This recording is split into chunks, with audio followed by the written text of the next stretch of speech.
अब बात करेंगे विस्तार से खबरों की। सबसे पहले दिल्ली से बड़ी खबर आपको बता दें, केंद्रीय कैबिनेट की बैठक में बड़ा फैसला लिया गया है। 2 नए मेट्रो कॉरिडोर्स को कैबिनेट की मंजूरी मिल गई है। तो लोकसभा चुनाव से पहले ये आखिरी कैबिनेट बैठक थी। प्रधानमंत्री नरेंद्र मोदी की अध्यक्षता में यह बैठक हुई। इसमें 2 नए मेट्रो कॉरिडोर्स को कैबिनेट की मंजूरी मिल गई है। लाजपत नगर से साकेत और इंद्रलोक से इंद्रप्रस्थ तक मेट्रो लाइन को मंजूरी दे दी गई है। इस दौरान 8,400 करोड़ रुपए से 2 नए मेट्रो कॉरिडोर बनाए जाएंगे। तो दिल्ली से आपको बड़ी खबर बता दें, केंद्रीय कैबिनेट की बैठक हुई जिसमें कई अहम फैसले लिए गए। अहम फैसलों के बाद केंद्रीय मंत्री अनुराग ठाकुर ने प्रेस कॉन्फ्रेंस की और बैठक में किन किन फैसलों पर मुहर लगी, इसके बारे में केंद्रीय मंत्री अनुराग ठाकुर ने जानकारी साझा की।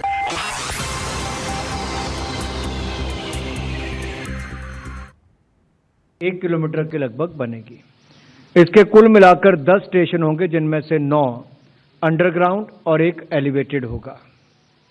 सो कुल मिलाकर 20.7 किलोमीटर की ये सड़कें, 20.7 किलोमीटर की मेट्रो लाइन, जिसके ऊपर 8,400 करोड़ रुपया खर्च होगा, इसकी मंजूरी दी गई है।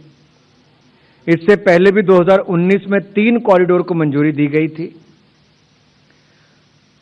Arrow city Tughlakabad, R K Ashram Marg से Janakpuri and West, Janakpuri West तक थी और मजलिस पार्क तक, मजलिस पार्क से मौजपुर, ये तीसरा मजलिस पार्क से मौजपुर। इनके ऊपर भी काम चल रहा है, लगभग 24,950 करोड़ का। ये प्रोजेक्ट भी 2026 तक पूरा कर लिया जाएगा। और जो प्रोजेक्ट आज मंजूर हुए हैं, लाजपत नगर से साकेत जी ब्लॉक और इंद्रलोक से इंद्रप्रस्थ तक, इसको भी सन 2029 मार्च तक पूरा कर लिया जाएगा। खबर पर ज्यादा जानकारी के लिए हमारे साथ दिल्ली से अजित लाइव जुड़ चुके हैं। अजित, आज जो है केंद्रीय कैबिनेट की बैठक हुई और देखा जाए तो लोकसभा चुनाव से पहले आखिरी कैबिनेट बैठक है। इस बैठक में क्या कुछ खास, किन किन प्रस्तावों पर मुहर लगी? देखिए भैया, बताना चाहूंगा, आज मोदी मंत्रिमंडल की पीएम मोदी की अध्यक्षता में बैठक हुई थी, जो पीएम निवास पर हुई थी। और जैसा कि आने वाले कुछ भी समय में कभी भी लोकसभा चुनाव की जो तारीखों की जो घोषणा है वो हो सकती है, तो ऐसे में संभावना शुरू से जताई जाती है कि जो आज जो बैठक है वो कहीं ना कहीं अंतिम मंत्रिमंडल की बैठक बताई जाती। और जब उसी समय आशंका जताई जाती कि जब मंत्रिमंडल की बैठक होगी तो उसमें देशवासियों के लिए कई अहम फैसले, देशवासियों को कोई अहम सौगात दी जा सकती है। नतीजतन देखने को मिला कि जब बैठक खत्म हुई तो केंद्रीय मंत्री अनुराग ठाकुर ने जो मेट्रो कॉरिडोर को लेकर के जानकारी दी, जिसमें बताया कि 2 मेट्रो कॉरिडोर बनाए जाएंगे, जिसमें सबसे पहला मेट्रो कॉरिडोर जो इंद्रलोक से इंद्रप्रस्थ को जोड़ने का काम करेगा, जबकि दूसरा मेट्रो कॉरिडोर जो लाजपत नगर से साकेत को जोड़ने का काम करेगा। इसमें जानकारी के मुताबिक बताया जा रहा है कि जो 2029 तक ये जो कॉरिडोर का जो काम है ये पूरा कर लिया जाएगा, जिसमें लगभग 8400 करोड़ रुपए की लागत से ये 2 मेट्रो कॉरिडोर बनाए जाएंगे। साफ तौर पर कहा जा सकता है कि चुनाव से पहले जिस तरीके से नरेंद्र मोदी लगातार देशवासियों को नई नई सौगात दे रहे हैं, तो आज ये दिल्लीवासियों के लिए एक नई सौगात है, जिसमें 2 नए मेट्रो कॉरिडोर बनाए जाएंगे, जिससे कहीं ना कहीं दिल्लीवासियों को न केवल सफर में आसानी होगी बल्कि ट्रैफिक जाम जैसी समस्याओं से भी काफी हद तक लोगों को निजात मिल सकेगी। जी अजित, इससे पहले भी 2019 में 3 मेट्रो कॉरिडोर्स को मंजूरी दी गई थी, जिनका काम भी चल रहा है। अब एक और जो है बड़ी सौगात दिल्ली वासियों को, 2 नए मेट्रो कॉरिडोर्स को मंजूरी मिल गई है। और जैसा आपने भी कहा, लोकसभा चुनाव से पहले इसे आखिरी कैबिनेट बैठक बताया जा रहा है। ऐसे में बड़ी सौगात दिल्ली वासियों को, क्या दिल्ली वासियों को साधने में प्रधानमंत्री नरेंद्र मोदी जो है कामयाब साबित होते हुए दिखाई दे रहे हैं? देखिए भैया, बिल्कुल इसमें इस बात से भी नकारा नहीं जा सकता है, लेकिन इसमें अगर दूसरा नजरिया देखा जाए तो ये भी कहा जा सकता है, क्योंकि इस समय प्रधानमंत्री नरेंद्र मोदी देश के विभिन्न इलाकों में जाकर, विभिन्न राज्यों में जाकर नई नई सौगात देने का काम कर रहे हैं, जिसमें अभी हाल ही में कई राज्य का दौरा किया, जिसमें तमाम चीजों को देशवासियों को अलग अलग तरीके से देशवासियों को नई सौगातें दी है। हाल ही में दिल्ली में द्वारका, माफी चाहूंगा, हरियाणा साइड से गुरुग्राम की ओर से द्वारका एक्सप्रेस वे का भी उद्घाटन किया गया। अब दिल्ली वासियों को मेट्रो की सौगात दी गई है। तो निश्चित तौर पर कहा जा सकता है कि जैसे जैसे लोकसभा चुनाव की जो संभावना है वो नजदीक हो रही है, ज्यादा से ज्यादा लोगों को सौगात देने का काम किया जा रहा है, ताकि आने वाले समय में इस तमाम सौगात से कहीं ना कहीं वोट बैंक को भी साधने का प्रयास जो है वो किया जा सके। बिल्कुल अजित, तो आज की कैबिनेट बैठक में बड़ा फैसला लेते हुए 2 मेट्रो कॉरिडोर्स को मंजूरी दे दी गई है। बहुत बहुत शुक्रिया आपका तमाम जानकारी साझा करने के लिए। वहीं लोकसभा चुनाव में अब बस चंद दिन बचे हैं। इससे पहले कांग्रेस को एक और बड़ा झटका लग गया है। कानपुर से कांग्रेस का खास चेहरा रहे अजय कपूर बीजेपी में शामिल हो गए हैं। कांग्रेस के राष्ट्रीय सचिव और बिहार के सह प्रभारी साथ ही पूर्व विधायक अजय कपूर ने अब बीजेपी का दामन थाम लिया है। वहीं बीजेपी में शामिल होने के बाद अजय कपूर का बयान भी अब सामने आया है, जिसमें उन्होंने कहा कि देश के लिए काम करना है तो ये बीजेपी में ही रहकर संभव है।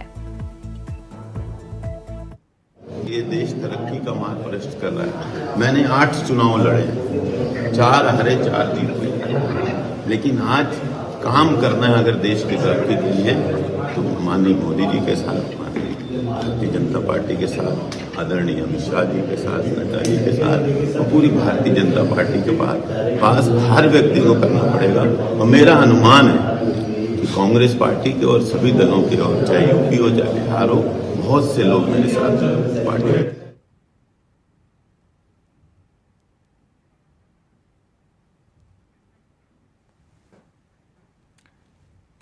इस खबर पर ज्यादा जानकारी के लिए हमारे साथ संवाददाता कृष्णा मिश्रा लखनऊ से लाइव जुड़ गए हैं। कृष्णा, अगर बात की जाए अजय कपूर, बड़ा चेहरा, कांग्रेस का बड़ा नाम, लखनऊ माफी चाहूंगी कानपुर से 3 बार विधायक रह चुके हैं, ऐसे में अजय कपूर का कांग्रेस को छोड़ बीजेपी में शामिल हो जाना, क्या संकेत? देखिए रिया, जिस तरीके से लोकसभा चुनाव बेहद करीब है और ऐसे में जो तमाम नेता हैं वो एक दल से दूसरे दल में जा रहे हैं। आज कांग्रेस के जो है बिहार के सह प्रभारी और उत्तर प्रदेश में कांग्रेस के बड़ा जो है चेहरा, बड़ा नेता माने जा रहे थे अजय कपूर, बताया जा रहा था कि जो प्रियंका गांधी और राहुल गांधी के काफ़ी करीबी भी हैं और एक कानपुर से जो है 3 बार विधायक रह चुके हैं, 2 बार किदवई नगर सीट से विधायक रहे हैं, तो 1 बार गोविंद नगर सीट से ये विधायक भी रह चुके हैं। और कांग्रेस पार्टी इंडिया गठबंधन 2024 के लोकसभा चुनाव में इंडिया गठबंधन की ओर से कांग्रेस पार्टी कानपुर लोकसभा के प्रत्याशी भी हो सकते थे। तो ऐसे में जो अजय कपूर ने भारतीय जनता पार्टी का दामन थामा है। अजय कपूर ने अपने बयानों में साफ कहा है कि अगर जनता की सेवा करना है, जनता की सेवा कर पाना है तो ये सिर्फ बीजेपी में ही रहकर संभव हो पाएगा। और प्रधानमंत्री नरेंद्र मोदी के नेतृत्व में काम करने का मौका मिला है, इसके लिए मैं बहुत अभिभूत भी हूं। और जो कांग्रेस पार्टी में रहते हुए मैंने 3 बार में विधायक रहा, लेकिन अब अगर कुछ जनता के बीच में जाना है, अगर जनता की सेवा करनी है तो वो सेवा का अवसर सिर्फ और सिर्फ भारतीय जनता पार्टी में ही मिल सकता है। जी रिया।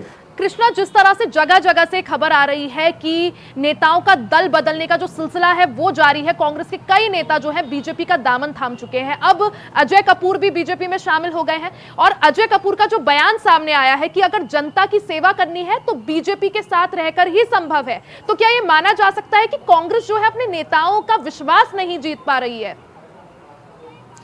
देखिए रिया, जिस तरीके से कांग्रेस लगातार जो है अपने नेताओं को जोड़ने में लगी हुई है, लेकिन उसके एक के बाद एक नेता जो है पार्टी छोड़ के कोई या तो समाजवादी पार्टी में शामिल हो रहा है या भारतीय जनता पार्टी में शामिल हो रहा है। ऐसे में कांग्रेस पार्टी को ये बड़ा झटका भी लगा है अजय कपूर के रूप में। जिस तरीके से अजय कपूर भारतीय जनता पार्टी में शामिल हुए हैं, 3 बार के ये विधायक हैं, तो ऐसे में भारतीय जनता पार्टी में शामिल होने के साथ साथ अब देखने वाली बात यह होगी कि अजय कपूर के शामिल होने के साथ साथ कितनी जनता उनके साथ भारतीय जनता पार्टी में जाती है, क्योंकि भारतीय जनता पार्टी ऐसे तमाम नेताओं को अपने खेमे में शामिल कर रही है जिन नेताओं का उनके क्षेत्र में, उनके जो है विधानसभा में, उनके लोकसभा क्षेत्र में उनका अपना वर्चस्व है, उनका एक अपना अलग दबाव है। तो लोकसभा चुनाव से पहले एक और बड़ा झटका कांग्रेस को। बहुत बहुत शुक्रिया कृष्णा तमाम जानकारी साझा करने के लिए।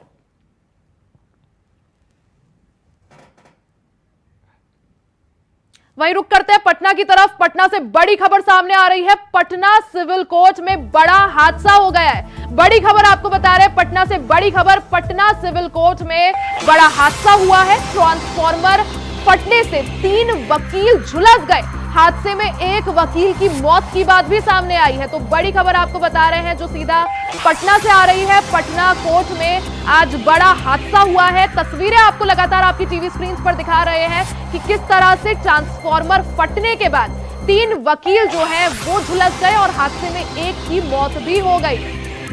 तो पटना सिविल कोर्ट में ये हादसा देखने को मिला जब ट्रांसफार्मर फट गया, जिसकी वजह से वहां भीषण आग लग गई, जिसमें 3 वकील झुलस गए।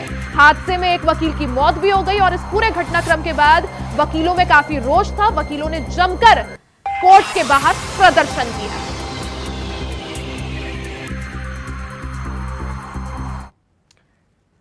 वहीं दिल्ली से बड़ी खबर आ रही है। बीजेपी के राष्ट्रीय अध्यक्ष से मिले चिराग पासवान।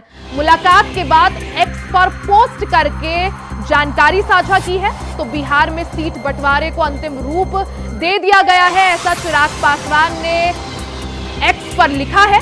उचित समय आने पर इसकी सूचना दी जाएगी। चिराग ने खुद को एनडीए का सदस्य बताया है। तो दिल्ली से बड़ी खबर आपको बता दें, चिराग पासवान की मुलाकात हुई है, बीजेपी के राष्ट्रीय अध्यक्ष से मिले हैं, जेपी नड्डा से मुलाकात की है और सोशल मीडिया प्लेटफॉर्म एक्स पर तस्वीरें साझा करके चिराग पासवान ने इसकी जानकारी दी है कि सीट शेयरिंग को लेकर जो फॉर्मूला है वो तय हो चुका है चिराग पासवान की पार्टी और एनडीए के बीच। तो हो सकता है कि लोकसभा चुनाव से पहले चिराग पासवान और एनडीए के बीच जो है गठबंधन देखने को मिले। चिराग पासवान ने साथ में लिखा है, उचित समय आने पर इसकी सूचना दी जाएगी। तो चिराग ने खुद को एनडीए का सदस्य भी बताया। तो दिल्ली में चिराग पासवान ने बीजेपी के राष्ट्रीय अध्यक्ष जेपी नड्डा से मुलाकात की, सोशल मीडिया प्लेटफॉर्म एक्स पर तस्वीरें साझा की हैं।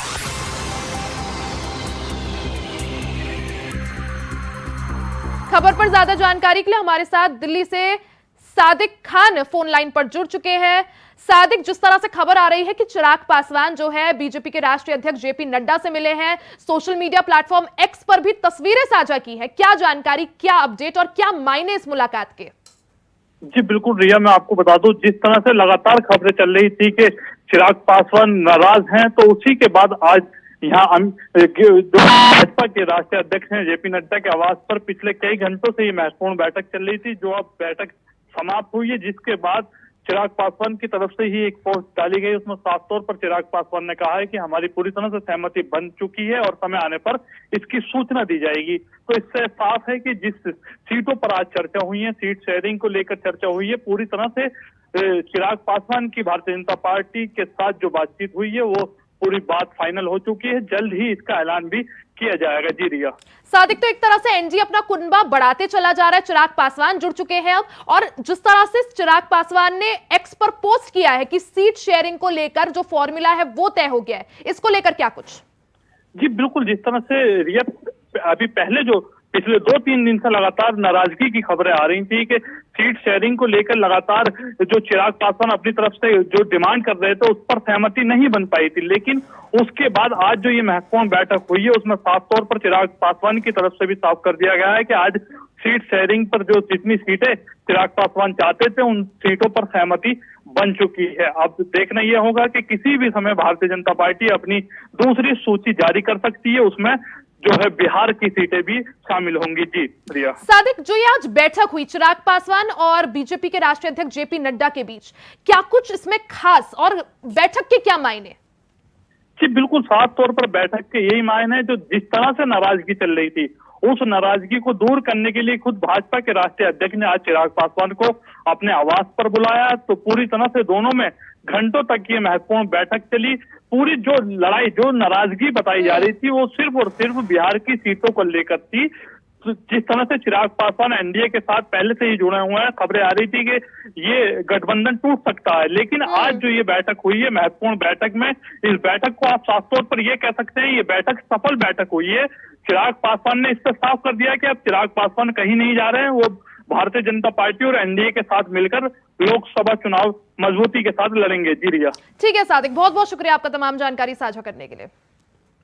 तो वहीं यूपी के डिप्टी सीएम ब्रजेश पाठक को प्रधानमंत्री नरेंद्र मोदी ने बधाई दी है। नमो ऐप के विकसित भारत कार्यक्रम की रैंकिंग जारी हो गई है। सप्ताह के शीर्ष 5 विकसित भारत एम्बेसडर्स में यूपी के उप मुख्यमंत्री ब्रजेश पाठक का नाम पहले नंबर पर है, जिसके लिए प्रधानमंत्री नरेंद्र मोदी ने उन्हें शुभकामनाएं दी है। पीएम मोदी ने एक्स पर पोस्ट कर पाठक को बधाई दी है। साथ ही ब्रजेश पाठक को पीएम के डिजिटल साइन वाला प्रमाण पत्र भी मिला है।